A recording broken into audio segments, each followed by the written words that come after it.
ou c'est à vous, moi je suis désolée, c'est pas du tout aux couleurs de la France. Et c'est vrai que c'est encore plus marquant dans une émission quand c'est à vous, quand on voit que finalement, il y a effectivement une personne d'origine maghrébine, une personne noire, mais ils font la cuisine pendant que des blancs parlent de politique. Encore que mais comment vous osez dire ça? C'est une grande chef qui fait la cuisine, qui est... Vous trouvez qu'elle est dans un rôle dévalorisant? Mais je trouve qu'en termes de symbolique, ça dit quand même des choses sur la place qu'on réserve aux minorités en France. Mais vous pouvez aussi le qualifier de racisme. Mais c'est la définition même du racisme. Je vois pas en quoi ça vous gêne. Ça peut être crapuleux sans être raciste aussi. Lorsqu'un rappeur noir fait une chanson où il veut tuer tous les enfants blancs, j'ai un problème de vocabulaire si vous ne l'appelez pas raciste. Pardon. Ok, Pour moi, encore une fois, je tiens à le répéter, le racisme, ça a un sens historique. Le sexisme est dirigé contre les femmes, le racisme est dirigé contre des personnes qui sont minoritaires. Et ce n'est pas simplement des interactions isolées, ce sont des interactions qui s'inscrivent dans un prisme collectif. Donc on est d'accord pour dénoncer tous les actes de violence. Après, c'est la qualification qui me pose problème. Avec l'esprit taquin qui me caractérise, je vous ai demandé, vous savez bien, sur Twitter, quand un fermier blanc est assassiné en Afrique du Sud, il est assassiné en tant que fermier ou en tant que blanc? Alors, moi, je me suis renseignée sur ce qui se passe en Afrique du Sud et il y a des fermiers noirs qui se sont fait tuer. Les fermiers qui se font tuer en Afrique du Sud sont tués en premier. Il y a des chiffres qui montrent que des fermiers noirs sont assassinés. Ils sont assassinés pour quelle raison? Parce qu'ils sont riches.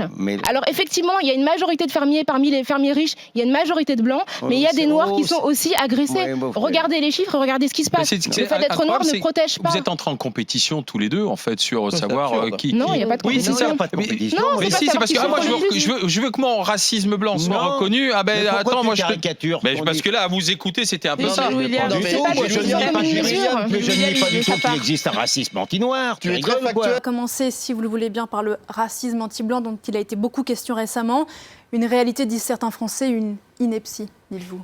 Je fais la différence entre haine et racisme. Alors effectivement, il peut y avoir des hostilités, de la haine, des brutalités même physiques à l'égard de personnes qui sont blanches en raison de leur couleur de peau. Et ça, évidemment, il faut le condamner. Mais quand on parle de racisme, on parle d'une histoire. On parle d'une idéologie qui a été conceptualisée et qui a produit des conséquences matérielles et institutionnelles. Donc c'est des idéologies qui ont été traduites par des institutions qui ont donné lieu à des colonisations, à de l'esclavage et à des génocides. Or, les personnes blanches n'ont jamais fait l'objet de théories qui les minoraient et qui ont eu des traductions en termes d'institutions. Il n'y a pas eu de génocide anti-blanc qui se sont pris aux blancs simplement du fait de leur couleur de peau. Et de ce fait, quand on parle du racisme aujourd'hui, on parle des conséquences d'une histoire extrêmement longue qu'on ne peut pas comparer à des actes qui sont des actes souvent individuels et qui sont effectivement la somme de quelques actes individuels ne peut pas être assimilée à une idéologie qui finalement affecte toutes les personnes qui sont minoritaires en France. C'est pour cela que le vocable de racisme ne me semble pas convenir. C'est comme si, en raison de quelques brutalités auxquelles seraient exposés les hommes, on parlait de sexisme anti-homme. Alors que le sexisme, c'est une traduction du patriarcat qui est orienté en premier lieu contre les femmes. En guise d'illustration, vous revenez sur cet épisode qui a l'air anodin, mais qui en réalité en est loin. Le Sparadragate, de quoi s'agit-il et surtout, de quoi est-il révélateur ? Alors c'était très intéressant, il se trouve que l'an dernier j'avais commencé à évoquer l'inconfort que pouvait susciter le fait de ne pas être blanc dans une société qui se pense blanche et qui adapte tous ses produits, tous ses biens à l'idée que les citoyens de base sont des personnes blanches. Et donc j'avais pris plusieurs exemples, le fait que par exemple une personne comme moi ne peut pas acheter son shampoing au supermarché du coin parce que souvent ça ne correspond pas à ma texture de cheveux. Et l'autre exemple c'était le sparadrap qui effectivement est pensé pour les peaux blanches puisque sa couleur varie entre le rose pâle et le beige. Et donc, si moi, avec ma couleur de peau, je mets un sparadrap, eh bien, au lieu de se fondre dans ma couleur, on ne voit que ça. Et ça, pour moi, c'était la traduction, d'une certaine manière, de l'idée qu'on ne pense jamais, finalement, aux personnes qui n'ont pas une couleur de peau blanche. Qu'une grande partie de la population vit, écrivez-vous, dans une société qui ignore ses spécificités. Absolument. C'est vraiment comme si on était des anomalies et qu'on devait en permanence s'ajuster à des spécificités qui sont les nôtres. Et j'ai pris d'autres exemples, comme celui des lunettes. Souvent, on n'y pense pas, mais les personnes qui sont d'origine africaine ou asiatique ont un nez qui, dans l'ossature, en fait, est creuse entre les deux yeux. Et donc, les lunettes sont pensées pour une ossature qui est plus proéminente et donc, elles ne tiennent pas sur nos visages. Et donc, et d'ailleurs, si on va en Chine, les lunettes ont une autre forme. Combattre que des personnes discriminées pour les mêmes raisons et de la même façon, sans la nécessité de devoir se réunir entre elles pour pouvoir en discuter, ça ne me choque pas profondément selon la façon dont les choses sont formulées. Si on vous avait proposé de participer à une réunion en disant non, par contre les personnes de couleur blanche restent derrière la porte. Ça, c'est pas possible pour moi. Ça n'est pas possible. C'est pour ça que je vous parlais de formulation. Je préfère les réunions réservées à que les réunions interdites à. C'est-à-dire que si... je joue pas sur les mots. Je vais vous dire pourquoi je joue pas sur les mots. Parce que si vous dites... D'abord, les gens ont le droit de se réunir chez eux, enfin voilà, comme ils veulent, hein.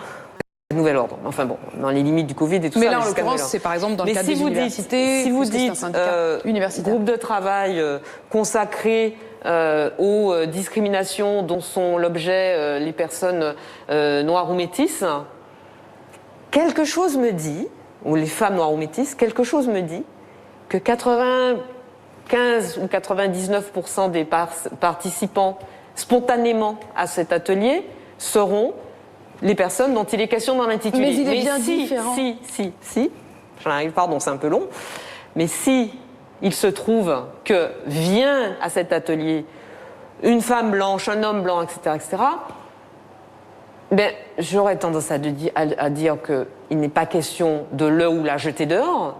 En revanche, on peut lui demander de se taire.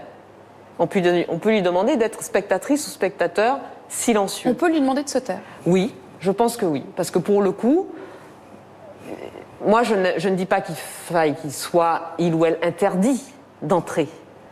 Mais au moins qu'il se taise et qu'il laisse parler les personnes, il ou elle se taise et laisse les personnes les plus concernées. Donc, non, pardon, là je peux pas rien dire. Excusez-moi, mais en fait, il y a des hommes et des femmes qui se font massacrer quotidiennement, en fait, en France, tous les jours, pour nulle autre raison que leur couleur de peau.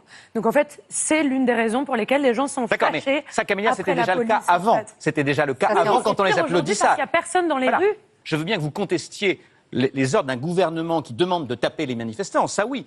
Mais les flics, moi, je ne parle pas des manifestants, je parle des hommes et des femmes qui vont travailler tous les matins en banlieue et qui se font massacrer pour nulle autre raison que leur couleur de peau. C'est un fait. Mais en tout cas, ce que je veux dire par là, c'est que ces flics-là, ils sont quand même là fondamentalement aussi pour nous protéger, assurer notre sécurité. Et je ne voudrais pas qu'on l'oublie. Ils sont censés, mais il y a des milliers de personnes qui ne se sentent pas en sécurité face à un flic. Et j'en fais partie. Aujourd'hui, j'ai les cheveux défrisés. Quand j'ai les cheveux frisés, je ne me sens pas en sécurité face à un flic en France. Vraiment. À un moment, il faut envoyer un signe à un peuple, en fait. Il y a des hommes noirs et des hommes et des femmes noires et des hommes arabes et des femmes arabes qui se font contrôler quotidiennement, qui se font fracasser aujourd'hui en confinement. C'est pas possible. Et parfois, quand je le dis, certains se sentent agressés, mais c'est la réalité. Et je pense que c'est pas totalement une priorité parce qu'en règle générale, les personnes qui doivent résoudre le problème du racisme ne souffrent pas du racisme. Parce qu'ils n'ont pas compris la violence, en fait, que c'est l'acte du racisme. Et encore une fois, ça dit quelque chose sur notre culture. Ça veut dire que dans la hiérarchie, pour résoudre certaines choses, la hiérarchie est faite que le business va passer avant de résoudre le problème du racisme. Il faut que le jeu continue. Il faut que le business continue. Et donc, la priorité, c'est pas d'arrêter le business. Parce que si la priorité était le racisme, c'est très facile. Dès qu'il y a un truc, on s'arrête. Si on s'arrête, par contre, le business, c'est-à-dire qu'il faut replacer les matchs, retrouver des dates, vous voyez. Donc voilà. C'est ça, malheureusement. On parle de nous, pas forcément quand on dit les Noirs et les Arabes, c'est pas forcément du racisme. Moi, ça me pose aucun problème qu'on me dise les Noirs quand on parle de moi. C'est pas ça le racisme, c'est discriminer comme vous dites. Et puis ça a une histoire. Ça a été on a pris des Noirs, on les a déportés, on les a colonisés parfois, on les a fait travailler pour s'enrichir. Et ça, c'est les Blancs qui l'ont fait. Et ensuite, on l'a réparé. Si vous permettez. Le racisme a été. Laissez finir Vicage Dorasso. Le racisme a été inventé justement pour justifier cette domination et cet esclavage, parce qu'il fallait justement, puisqu'on les réduisait à l'état d'animaux, des singes. Oui, ça se perpétue, ça continue la domination des Blancs. Il y a encore l'esclavage en France ? Mais si, il y a 12%. Vous dites qu'il y a 12% des Blancs dans le monde qui discriminent et continuent à exploiter les Noirs. Politiquement, ça continue à être organisé comme ça. Dans toutes les grandes organisations mondiales, même dans l'État, il n'y a pas de diversité. Il n'y a pas de noirs, il n'y a pas d'arabes. On a obligé la parité. Monsieur, vous dites l'inverse de la réalité. FIFA, UEFA, OCDE, le G7, encore une fois, là récemment, 3 femmes, les chefs d'État, non, une femme, les chefs d'État, c'était que des blancs. Et c'est comme ça. Moi, je joue au football, juste un exemple. Nous sommes 60% de noirs et d'arabes à jouer au football. L'UNICATEF, le représentant des syndicats des entraîneurs, il n'y a pas un seul noir. Le COJO, qui va organiser le comité olympique d'organisation des Jeux Olympiques, qui va préparer les Jeux Olympiques, il y a un noir, Bruno Maré-Rose. Le gouvernement, combien il y a de noirs? Une femme, 6 bêtes, c'est tout, rien d'autre. Et c'est comme ça. Donc on ne se l'autorise peut-être pas, on ne nous l'autorise pas. On ne nous permet pas d'accéder. Et ça, c'est du racisme. Et donc, juste pour finir...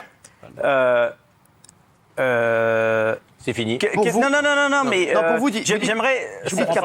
Vous dites qu'il n'y a pas de racisme anti-blanc, donc Vikash. Hein. Bah non, il n'y a pas de racisme anti-blanc parce que déjà, pourquoi il y a du racisme?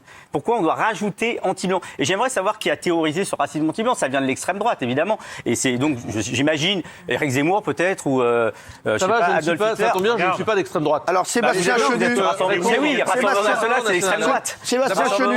Juste pour finir, s'il vous plaît, j'aimerais, nous, le racisme, il est expliqué par des gens qui ont subi le racisme. Il y a eu Martin Luther King, James Baldwin. James Baldwin, il raconte un truc extraordinaire. Quand il était aux États-Unis, il a subi le racisme. Donc, il avait peur de se retourner, il avait peur de prendre une balle dans le dos, notamment des flics, parce que c'était très dur, la ségrégation, etc. Et un jour, il est venu en France, il s'est dit, ça y est, la France, le pays de l'universalisme, les droits de l'homme, le pays des Lumières, je suis enfin libre. La première journée, il s'est fait embarquer par les flics. À partir de ce moment-là, laisse-moi finir. Et c'est ça la différence. C'est que moi, quand je suis noir, je risque de me faire contrôler par des flics. Il dit que les blancs, c'est pas pareil. Voilà. Vous les blancs, ça c'est une vision communautariste. Nous, on demande l'égalité. S'il vous plaît, j'aime pas la domination. Comment ça a été organisé pour nous utiliser et ça se perpétue. Mais si c'est le débat, si vous admettez ça, ça veut dire que Thuram ne pourra plus jamais combattre le racisme. Si vous mettez ça au même plan, ça veut dire que nous sommes foutus. Si nous combattons comme Thuram l'a fait, si Thuram le fait, à chaque fois on lui dit t'es un raciste anti-blanc parce que tu défends les noirs, alors ça veut dire que son combat il est perdu. Jean, 11 sur 20. Jean. Ça va la claque? Je supporte pas les claques. C'est la claque, hein. T'as voulu rendre pas service. Jamais la claque. Jamais ça. Pourtant, cette fois-ci, j'ai bien demandé à ce qu'on éparpille les noirs dans le public. C'est pas une question de noir. C'est pas une question de noir, monsieur. Je ne pars pas sur ce terrain-là. Ne pars pas sur ce terrain-là. Ça, c'est malhonnête. Parce que la dernière fois, vous avez dit qu'il y avait une claque parce qu'il y avait 5 noirs. Non, c'est pas parce qu'il y avait 5 noirs. Je suis du métier. Alors ça, tu n'as pas le droit. Tu n'as pas le droit de soupçonner les gens de racisme. Tu n'as pas le droit. J'ai rien soupçonné. Tu n'as pas le droit. Oh, c'est une blague. C'est honteux. C'est honteux. C'était une blague. C'est honteux. C'était une blague. C'est honteux. Ah, d'accord, autant pour moi. D'autant Farid. 40 ans que je fais ce métier, je sais reconnaître une claque. C'est une blague. Qu'il soit blanc, noir ou c'est une blague, monsieur Guinguy. Non, c'est pas une blague. Ah, d'accord, ok. Non, Farid. Jean et moi, on l'a remarqué, et ça, effectivement, si on fait venir des potes dans la salle, qu'ils aient au moins la délicatesse de rester pendant les 3 émissions et de ne pas se faire remarquer ainsi. Même moi, je l'ai vu, même moi. Oui, mais si moi je vous dis que c'est pas mes amis, c'est-à-dire que je vais mentir, donc je suis un menteur. Alors si c'est pas des potes, je suis un menteur. Alors si c'est pas des potes, c'est des cons. Voilà. C'est pas mes potes, moi je peux rien y faire. Des cons, il y en a partout. Alors c'est des cons, parce que quand on encourage quelqu'un pendant tout un sketch, on se tire pas tout de suite après. C'est quand même un peu bizarre. Voilà, c'est pas vos amis et j'espère qu'ils ne le seront pas. Je vous l'ai dit la dernière fois, je n'aime pas les noirs. Enfin. Mais c'est pas une question de couleur. Putain, Farid, oubliez. C'est de l'humour. Farid, oubliez votre. Je vous en supplie, Farid, oubliez votre couleur. On s'en fout s'il y a bien des gens ici. C'est de l'humour. C'était la dernière fabrique de bronze à Paris. Non. Oh. Il en reste. J'ai pas compris. Les goûts et les couleurs. C'est-à-dire qu'on peut plus, il n'y a plus de bronze coulé. Non, mais j'ai pas compris pourquoi vous riez de ça. Parce que faire un bronze, c'est aller aux toilettes. Ah, je savais pas. Je connaissais pas. Vous connaissez pas? Elle a un air constipé. Vous n'avez jamais été couler un bronze? Non, mais j'ai jamais entendu ça. Couler un bronze, c'est le synonyme de libérer Mandela. Il y avait votre association le 8 mars 2019, en mars dernier, a saisi la Commission européenne pour faire annuler en France ce qu'elle appelle les les lois islamophobes françaises. C'était en mars 2021. Quel est le rapport avec notre sujet aujourd'hui? Alors j'aimerais savoir quelles sont les lois islamophobes. Quel est le rapport? Moi je vous dis quel est le rapport avec notre sujet aujourd'hui? Le rapport, c'est le non-dit derrière votre discours. Votre discours, c'est pas un discours antiraciste, c'est un discours racialiste, ce qui n'a rien à voir. Sur votre compte Twitter, vous avez mis le 26 décembre 2020. Alors, non, laissez-moi parler. Même quand vous êtes gêné. Moi je vous dis qu'en tant que noir, je préférerais. Pourquoi vous parlez en tant que noir? Imaginez-moi, je dirais en tant que blanc. Mais laissez-moi terminer mon propos et après vous pourrez juger. Mais vous savez, moi attendez. Ça, c'est une petite communautariste et racialiste. Je préférerais qu'on soit tous sur un même pied d'égalité. La devise, non, c'est pas le cas en France. Moi, j'aimerais que... Il faut arrêter ce discours de pleurnicherie, de victimisation. Mais c'est pas une Madame, vous avez été décorée de l'Ordre national du mérite récemment. Ce n'est pas pleurnicher. Vous avez été récemment décorée de l'Ordre national du mérite. Il y a du racisme et des discriminations. Oui, j'ai été décorée. Vous savez, moi, je peux attendre pour être décorée par ce gouvernement de l'Ordre national du mérite. Non, je le réclame pas. C'est pas ce gouvernement. C'est le préfet. Non, mais c'était pas le préfet. C'était monsieur Hollande. Oui, d'accord. C'est le gouvernement d'avant. Monsieur Hollande. Bon, d'accord. Non, mais laissez-moi terminer. Vous êtes donc récompensé par la République française. On laisse seulement Cava Bruni. Félicitations. Pardon. Désolée. Oh là là. Ok, bon bah papa, maman, mon grand frère, mon autre grand frère, mes sœurs, mes frères. À part mes potes là-bas. Qui l'aurait cru, papa? Voilà, la réussite est un devoir. C'est pas fini. Le chemin est long en tant que femme noire. Le chemin est long en tant que femme grosse, en tant que femme oubliée de la société, oubliée de la culture. Nous y sommes, papa. On est là. On est là. Le chemin est très long et sinueux, mais on va y arriver. Ça mettra 10 ans, ça mettra 15 ans. On veut pas nous laisser prendre l'ascenseur. Il n'y a pas de souci. On est endurant, on va prendre les escaliers, on est fort, on est là. Bravo à Luce, bravo à Clou, bravo à toutes les femmes ici. On se bat, on est là. Bravo à vous là-bas, là. Bravo à mes frères et sœurs qui me ressemblent. C'était important de faire cette victoire avec vous, d'être avec des personnes qui me ressemblent, qui sont comme moi, qui m'entendent et qui me comprennent, qui comprennent ma colère qui est légitime. Ma colère est légitime, notre colère est légitime et j'aimerais que ce soir, toute la France l'entend. Notre colère est légitime, notre combat est sinueux et juste soyons unis. Papa, vraiment, ah putain mon daron, aïe aïe aïe. 7 ans, c'est pas pour rien et franchement merci. C'est trop beau ce que je vis, j'ai envie de tourner comme ça, j'ai envie de faire des trucs comme ça. J'ai envie de twerker et tout, carrément, genre. Communauté noire que vous le voulez. Donc vous êtes racialiste. Parce qu'à partir du moment où on est discriminé... Si vous dites ça, vous êtes racialiste. Laissez-moi terminer. Lorsqu'on est discriminé au logement, lorsqu'on est discriminé à l'emploi, c'est bien du fait de sa couleur de peau. Les premières discriminations, c'est la richesse, donc, madame. Donc arrêtez de me dire que le racisme n'existe pas en France. Madame dit la couleur, ça détermine tout. Non, et vous dites, pas du tout. Elle a dit il y a du racisme lié à la couleur sur le logement, sur l'emploi. Je vais vous dire pourquoi elle le dit. Je vais vous dire pourquoi vous le dites, madame. Laissez-moi parler. Je sais que vous êtes gêné, ultra gêné. Je vais vous citer votre tweet. Alors, Florian Philippot et tweet du 26 décembre 2020. Aucun blanc n'est discriminé au logement ou à l'emploi. Le privilège blanc confère aux membres de la communauté blanche des avantages et les autres communautés en sont exclues. Le racisme anti-blanc est une fiction. Vous n'avez jamais entendu sale raciste, sale blanc, etc. C'est pas du racisme anti-blanc. Non, vous n'avez jamais entendu ça. Ça, c'est le fait. On la laisse répondre. C'est vous qui parlez pour aucun blanc n'est discriminé au logement ou à l'emploi. Madame, allez rencontrer des blancs pauvres, ça existe. Vous verrez qu'ils sont discriminés au logement ou à l'emploi, que c'est très compliqué pour eux. Mais c'est pas... Souvenez-vous que vous êtes française avant de dire que vous êtes noire ou qu'on est blanc. Alors moi je dis que moi j'aimerais, on n'est pas au pays des bisounours. Moi j'aimerais vivre dans un pays où je ne serais pas discriminée du fait de la couleur de ma peau. Tous les Noirs aimeraient ça, mais c'est pas la réalité. C'est ça le problème. Si aujourd'hui, vous êtes une racialiste pur jus. Vous aussi, monsieur. Ah bon, quand moi, vous pas du tout. Pour moi, je vous vois une Française, sauf que pas une Noire. Oh, arrêtez. Arrêtez. Vous aimeriez que je le sois, mais je ne le sois pas, madame. Oui, mais parce que moi, je ne rentre pas dans votre jeu de division. Les joueurs de l'équipe de France ne se mobilisent pas pour Mila, etc. Mais on choisit tous. J'ai pas parlé de Mila, moi, mais on peut la citer. On choisit tous ces combats. On peut la citer. On choisit tous ces combats. Est-ce que vous êtes racialiste? Je ne suis pas racialiste. Je suis confrontée à une situation en France qui fait... Vous n'êtes pas racialiste, mais vous êtes vice-présidente d'une association conseil représentatif des associations noires. Je suis mais madame, vous êtes ultra racialiste jusqu'au bout des ongles. À des discriminations. Jusqu'au bout des ongles. On la laisse répondre. Comme les politiques, jusqu'à présent, ne font rien pour lutter véritablement contre justement ces discriminations, à un moment donné, il faut qu'on prenne les choses en main. Prenez-vous vous en main. Moi, je me prends en main, monsieur. Je me prends en main. Alors, n'emmenez pas des gens que vous dites représenter. Je n'emmène personne. Vous voyez ce qui est gênant. Les gens qui se reconnaissent dans mon combat me suivent. Si vous Attendez. Moi, je veux dire. Attendez.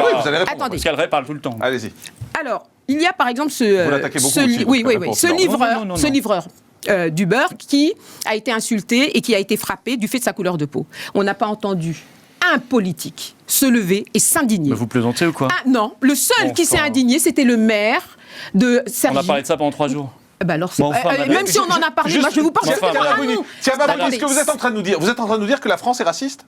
Il y a du racisme en France, bien sûr, il y a du racisme. Mais la France est raciste. Mais il faut arrêter. Est-ce que la France est raciste? J'ai pas dit que la France était raciste. Laissez-moi terminer. Est-ce qu'il y a du racisme dans tous les sens? Est-ce qu'il y a aussi du racisme anti-blanc? Vous dites qu'il n'y en a pas. Non, c'est pas du racisme anti-blanc. Dans les rapports. Sale blanc, c'est quoi? Attendez, ça c'est dans les rapports interpersonnels.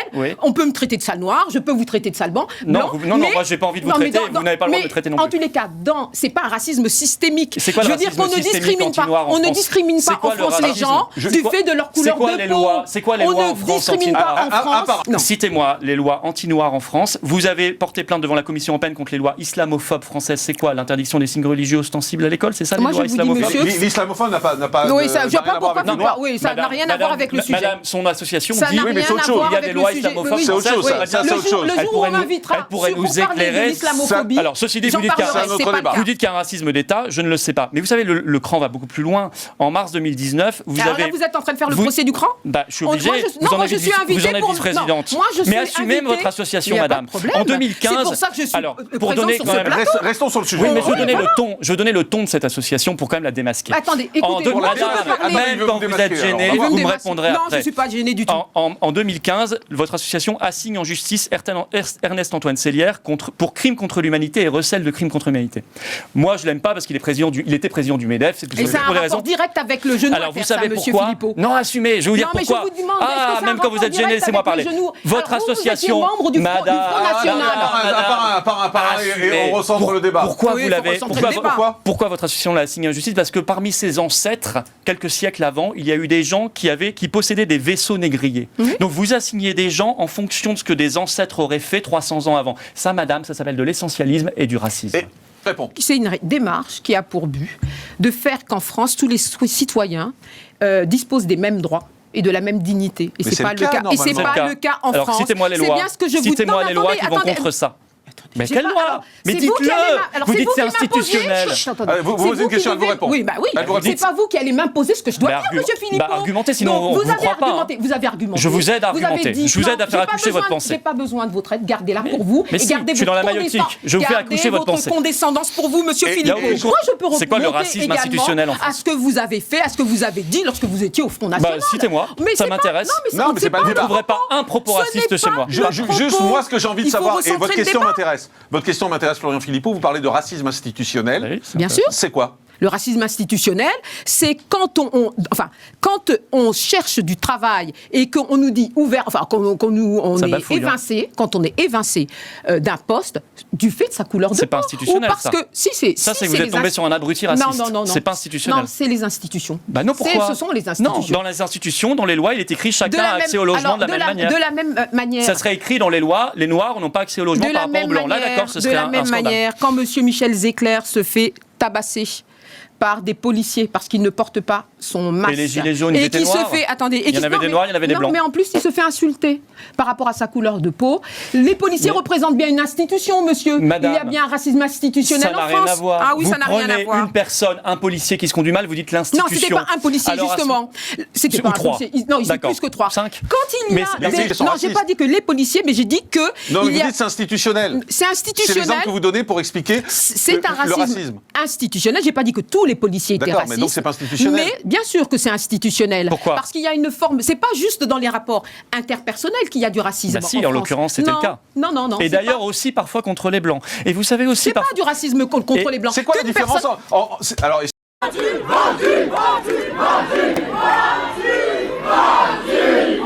Sur vous tous, mais surtout sur toi!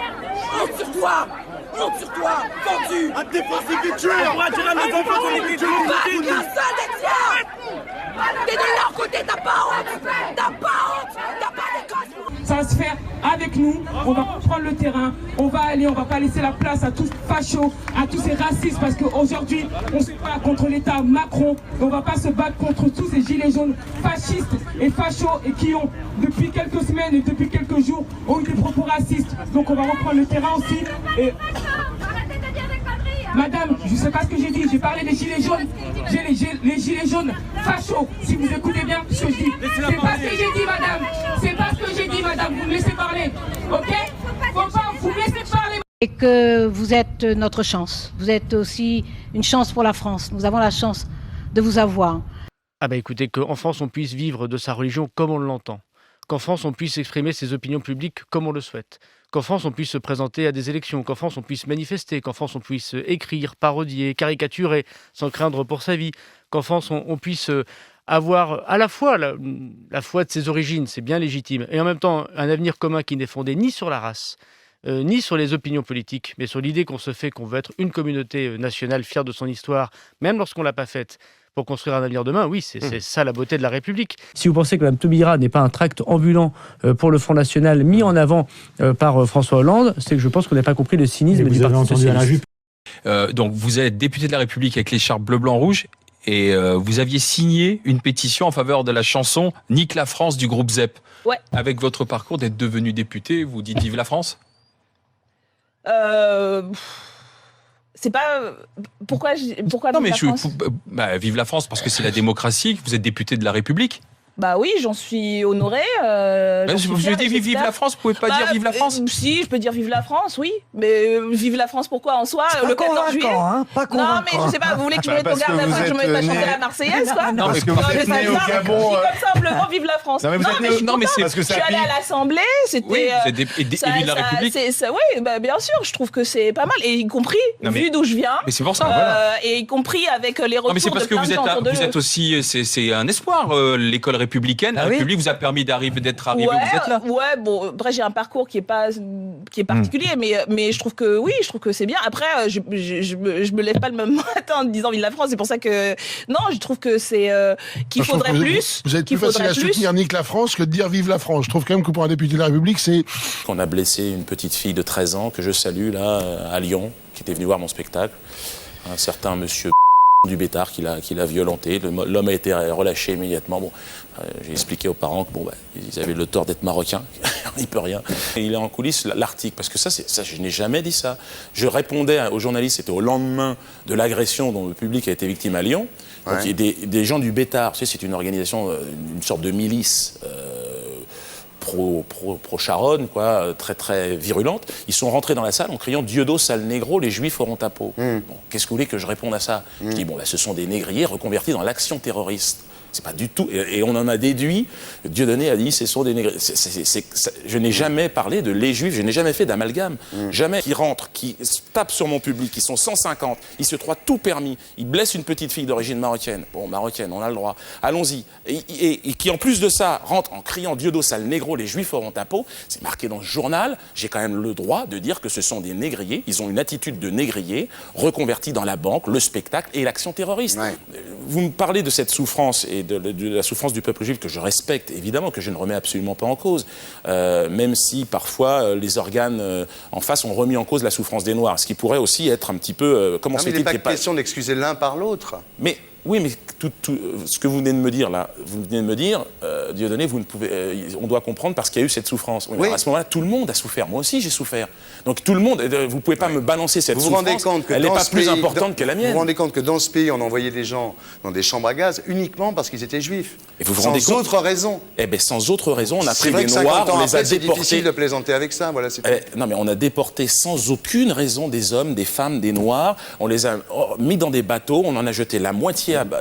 Et c'est des centaines de millions de personnes qui ont subi. Donc je dirais qu'il n'y a pas de monopole de la souffrance. Et je dois aussi, quand je vous parle de ma souffrance, provoquer un certain respect par rapport à cette souffrance. Mais tout à fait. Bon, alors, voilà, c'est tout ce que je demande. Oui, c'est ce qu'ils demandent aussi, les Juifs. Ben ouais, mais n'empêche que moi, je n'ai jamais manqué de respect par rapport à cette souffrance, à aucun moment. Il y a Olivia Zemmour et Nicolas Chachani, les instigateurs de cette liste, tous deux juifs. Arrêtez chaque fois que vous parlez de quelqu'un de dire qu'il est juif ou pas juif ou machin, parce que ça va finir comme Le Pen. Les Français, encore une fois, en 40, ils soutenaient tous Pétain. Donc la majorité des Français. Mais qu'est-ce que vous auriez fait? Qu'est-ce que vous auriez fait, vous? Est-ce que vous auriez été courageux, vous, à l'époque? J'en sais rien. Est-ce que moi, j'aurais été courageux? Qu'est-ce que j'aurais fait? J'en sais rien. Même moi, pendant la traite négrière, qu'est-ce que j'aurais fait? Est-ce que j'aurais pas trahi les miens? Comment j'aurais réagi? Je ne sais pas. Pour conclure, est-ce qu'aujourd'hui, vous ne pensez pas que vous auriez mieux à faire avancer la cause des Noirs en France? C'est quelque chose qui vous préoccupe. Il y a un vrai racisme, il y a une vraie mise à l'écart des gens de couleur dans ce pays.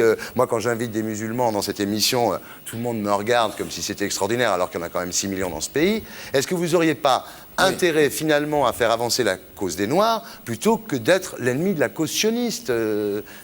C'est sûr, mais bon, tout a commencé avec ce projet de film sur le, si vous voulez, sur le code noir, c'est-à-dire sur la traite négrière. Tout a commencé comme ça. Je vais voir les autorités de mon pays, le CNC, pour dire bon voilà, je voudrais faire ce film. Et là, on m'envoie un courrier, on me dit non. Ne faites pas un film. Pourquoi? Parce que c'est un sujet extrêmement délicat. 95% des richesses aux Antilles appartiennent encore aux descendants d'esclavagistes. C'est un sujet difficile à ouvrir. Alors je leur dis, vous ne pouvez pas me dire ça. Vous avez financé tout un tas de films sur d'autres crimes contre l'humanité. Le mien, c'était déclaré comme crime contre l'humanité. Vous ne pouvez pas me... Et là, j'ai compris que j'étais face à une sorte d'unicité dans la souffrance face à la République qui m'a extrêmement dérangé. Et là, j'ai eu un discours qui est celui que j'ai face à vous et je ne changerai pas. C'est pour ça que je vous dis...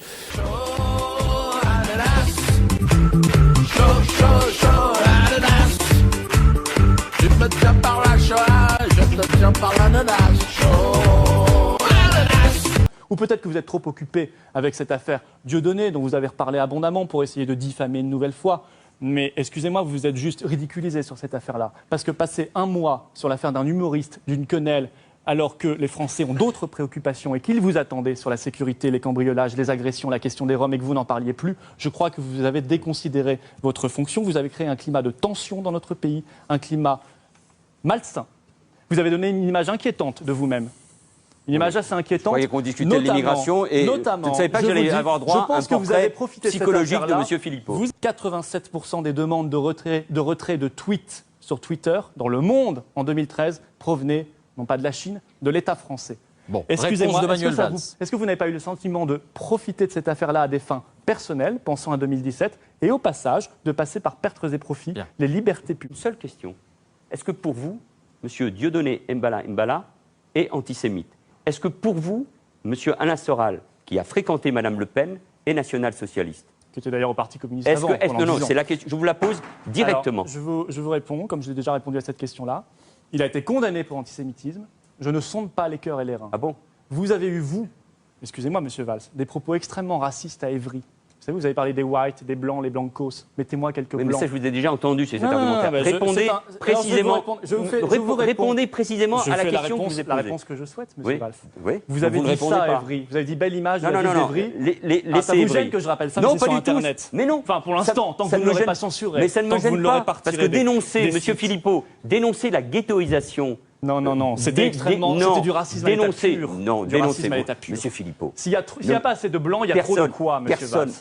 Personne ne va croire un seul instant ici les gens iront voir la que le raciste est de ce côté-là. Personne ne va le croire. Est-ce que vous souhaitez répondre à Manuel Valls? Répondez clairement. Je finis de répondre. Vous avez eu des propos extrêmement racistes, mais est-ce que je peux dire, et j'ai le droit de dire que vous êtes raciste? Non, parce que je ne sonde pas les cœurs et les reins, et je laisse la justice faire. Je ne suis pas la 17e chambre correctionnelle. Pour vous, des propos qui sont tenus contre les Juifs, ce ne sont pas des propos antisémites. Les propos tenus contre les Juifs sont c'est-à-dire que vous avez un avis, Monsieur Philippot, vous avez un avis sur tout, mais vous n'avez pas d'avis sur ce personnage qui a fréquenté et qui a continué à fréquenter la famille Le Pen. Vous n'avez pas d'avis sur M. Soral, que Mme Le Pen connaît et qui se réclame comme national-socialiste. Vous n'avez pas d'avis sur ce sujet. Si, j'ai répondu très clairement, mais je ne me mets pas à la place de la justice. Je vous dis, Monsieur Valls, changez d'obsession. Vous m'avez l'air un petit peu à cran avec cette affaire-là. Prenez quelques jours de vacances, ça vous fera très bien. Vous savez, 2017, c'est loin. Ménagez-vous, parce que vous avez l'air complètement obsédé par cette affaire de Dieudonné. Je crois que c'est fini. Vous avez été son meilleur impresario. Aujourd'hui, il remplit les zéniths partout en France. J'espère qu'il vous a envoyé une invitation, d'ailleurs. Vous la méritez bien. Mais je crois que ne continuez pas à vous ridiculiser sur cette affaire-là. Les Français vous attendent sur la sécurité et sur l'immigration. Comment ça va? Ça va bien? Ouais. Belle image de la ville d'Évry. On me met quelques blancs. Non, quelques blancs, quelques white, quelques blancos. Soumission, soumission, soumission. Oui, oui.